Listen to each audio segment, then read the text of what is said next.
بسم الله الرحمن الرحيم. الحمد لله رب العالمين، وبه نستعين على أمور الدنيا والدين، وصلى اللهم وسلم على سيدنا محمد وعلى آله وصحبه أجمعين.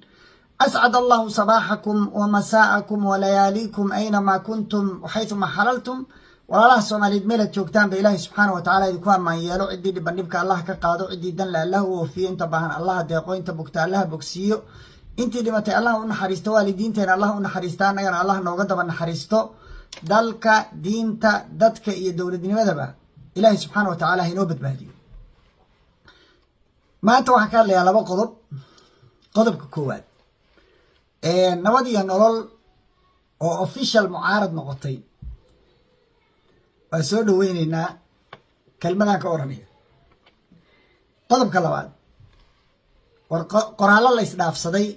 sheekh cali wajiis iyo cabdiraxmaan cabdishakuur, iyadana kelmadaan ka oranaya. qodobka koowaad, nabad iyo nolol waxay ballan qaadeen horay, madaxweynihii hore wuxuu ballan qaaday, doortay, ikhtiyaarkiisa ku qaatay inuusan dowladda mucaaradin muddo waktina siiyo 2 sano. 2 sano waa la gaaray. kow, waxaad aragteen afhayeenkiisii cabdirashiid xaashi oo shabeelle waraysi siiyey, waxa uu sheegay in 2 sano ay u dhammaatay. wixii hadda ka dambeeyana tallaabo hadday dowladdu dhankooda u soo qaado inuu 2 u qaadi doono isaguna dhankooda. aad baan usoo dhaweyneynaa arrintaa. xog iyo liig baan u baahannahay, maadaama aad faylal badan haysaan oo u baahannahay warkiina inaan helno. marka arrintaa waa soo dhaweyneynaa. waxaan qirayaa oo markhaati ka ahay inay aniga xataa iga dalbadeen inaan aanan mucaarad ku noqon madaxweynaha xilligii la doortay oo time aan siiyo. oo madaxweynihii hore aniga bersonally iga codsaday inaan madaxweynaha la shaqeeyo, saa darteedna aan siiyey muddo ilaa 9 bilood iyo sanad ku dhow. kadibna aanu adkaysan waayey wixii aan u jeeday, khasabna ay igu noqotay. anigu sida aan ku shaqeeyo qof jeclaysi iyo qof nabcaysi maaha, waa dalkaas difaaciisa. wixii dhib ku ah inaan ka ilaaliyo, dowlad dhiskiisa inaan qayb ka ahaado, inaan tabantaabiyo wixii quruxdiisa ah, inaan magaranaysaa isku dayo in badan inaan kasii jeesto khaladaadkiisa iyo foolxumada ay maamulka iyo dowladda iyo siyaasiyiin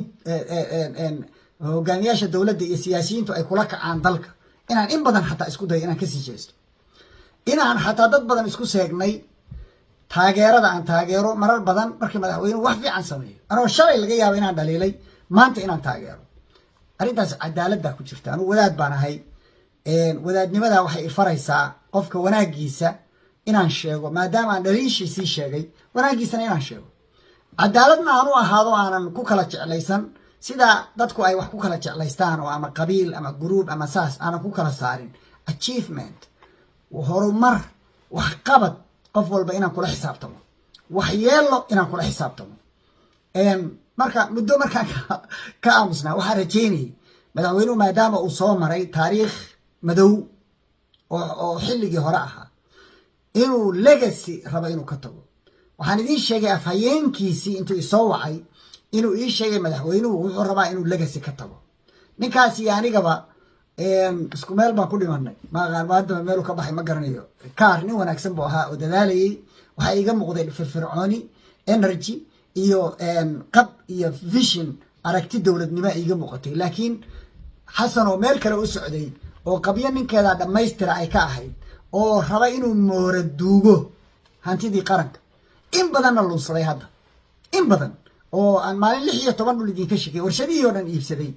xeryihii ciidamada iibsaday, dhulalkii dowladdu lahayd oo dhan boobay, kuwa xataa private ahaa sidii bangigii bangaariga, guryihii privateka ahaa oo aanan garan karin qof gurigiisii bangigu siiyey in laga qaado, xoog lagaga qaado, oo lacagtiisii la baxay, isagoo mushaarkiisa laga jaray. heerka oo markaa loo qaybiyay dad gaara oo familiga ah iyo magaranaysa. nasiib darro ayaan aragnay, waa aamusi kari wey. hadda wuxuu soo wadaa, hadda madaxweyne wuxuu soo wadaa wasaaradahoo dhan inta lagu soo ururiyo, ubaxa kacaanka iyo ra-iisul wasaaraha meeshii loo dhiso cusbayd iyo tan hadda uu degay meel dhowr meelood la isugu keenay dowladoo dhan, wasaaradahoo dhan in la xaraasho. waxaan kula talinayaa wasiiradii hore oo dhisay wasaaradahaas, intii uu maqnaa baa la dhisay, 5 sannadood iyo barkii uu mucaaradka ahaa baa la dhisay, inay soo baxaan oo nin walba uu ka sheekeeyo wasaaraddiisa wixii uu ka qabtay oo wax ka badaha. dowladdii khayre wixii ay qabatay oo dhismayaalaha khayre inuu sheegtaa fiicnaan lahayd oo aan kula talinaya inay sheegtaan saasaan dhisnay waxaasaan dhisnay si looga ilaaliyo oo loo ogaado anyway ninka xaashi wuxuu u jawaabayay tiktok muxuu yiri dowladdii farmaajo iyo khayre sidaad ka maqasheen shiikha dadka fatwada weydiiya culimada waxay ahaayeen dad kale shiikhu wuxuu sheegay inuu yariiso ahaa kolley hadda somow fariin baan u reebay shiikhu wuxuu sheegay dhowr qof magacyadood marka dhowrkii qof baan raadiyey weli ma hayo wax ii xaqiijiya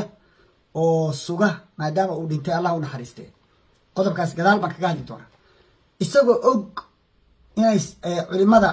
uu ka maqlay in ciddii weydiisay ay meeyar ahayd ee aysan ra-iisul wasaare iyo madaxweyne midna ahayn buu labadaa kula raftay marka isagoo u jawaabaya wuxuu yidhi been abuurkaas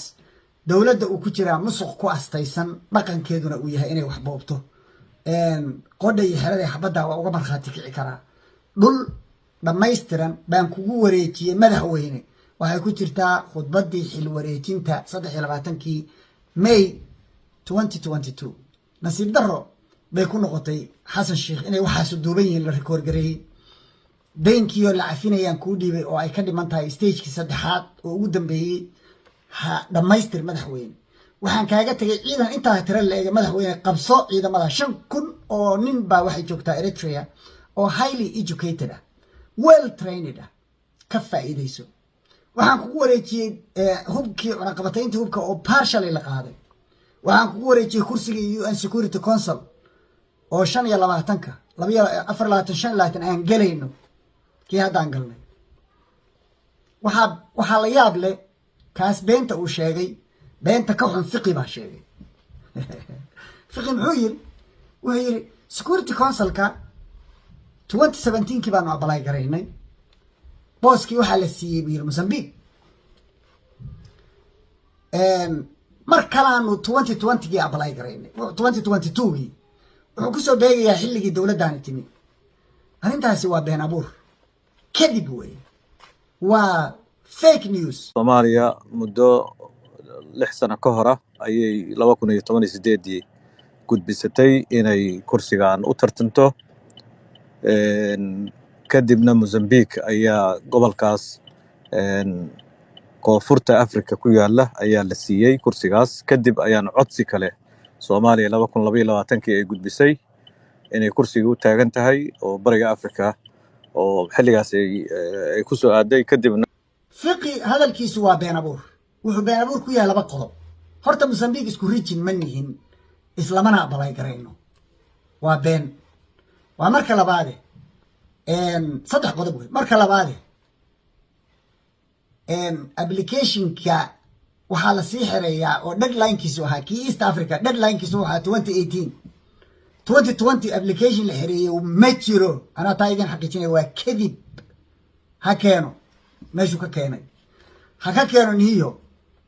ama wasaaradda arrimaha dibadda uu soo hadda dhaxlay cidii joogtay ha ka keeno kadib iyo been abuur wey taasina waxaa caddayn u ah xil wareejintii waxaa ku jiray madaxweynihii hore oo leh 2024-2025 baynu gelaynaa Security Councilka waana ku guuleysanay campaignkiina waa galnay applicationkiina waa xireeyay isagana qabso ceeb bay ku ahayd fiqi inkastoo aan jeclahay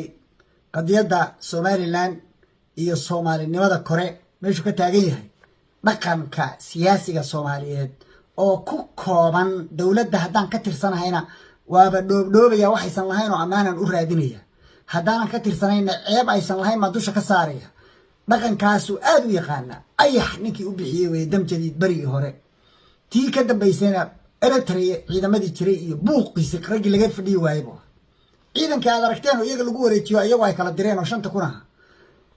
weli raali gelin kama uu bixin galmudug markuu ka tagay aybu ku bilaabay dhaqankaas qariban oo kooxdan recycle-ka nagu haysata ayuu ka mid yahay ninkan kale tiisu misleading baa la oran karaa dowladda maadaama the back stabs with the president madaxweynaha iyo ra'iisul wasaaraha maadaama ay dowladda u sareeyaan qof dowladii ka midna uu isku dayay inuu meeshaas maaragtay laakiin waxaa dishay isagana khudbadda waxaa ku jirtay dhulalkii oo dhan waa kuwaan waa kugu wareejiyey iyagoo bad qaba saa igu dhiibtay ah taasaa marka ka jawaabaysa wuu isku dayey maxaa keenay mid baaba hadda sameeyey adaaba hadda sameeyey oo ficil ahaan lagu hayaado qabuurihii qufaya oo dadkii dibadda u tuuraya maydka ahayo meesha ku jiray allah u naxariistay dhammaantood marka waan soo dhaweynaynaa nabad iyo nolol mucaaradka soo gala xataa waxyaabihii ay aniga igu cadaadiyeen waxaa ka mid ahaa dhul guri aan rabay inaan madaxweynaha u dhisno mahadsanid madaxweyne 10 beri keliya markii uu suuqa ku jiray xasan sheekh baa comment message soo diray oo dalbaday in laga joojiyo way igu cadaadiyeen inaan joojiyo waana iska day dadkii lacagta la bixi lahaa waa khalaas campaignki waa ka joojin gurigaas waa la weydiiyaa laakiin waa ka hadli doonaa waa idinka farxin doonaa insha allah qodobkaas marka soo dhawaada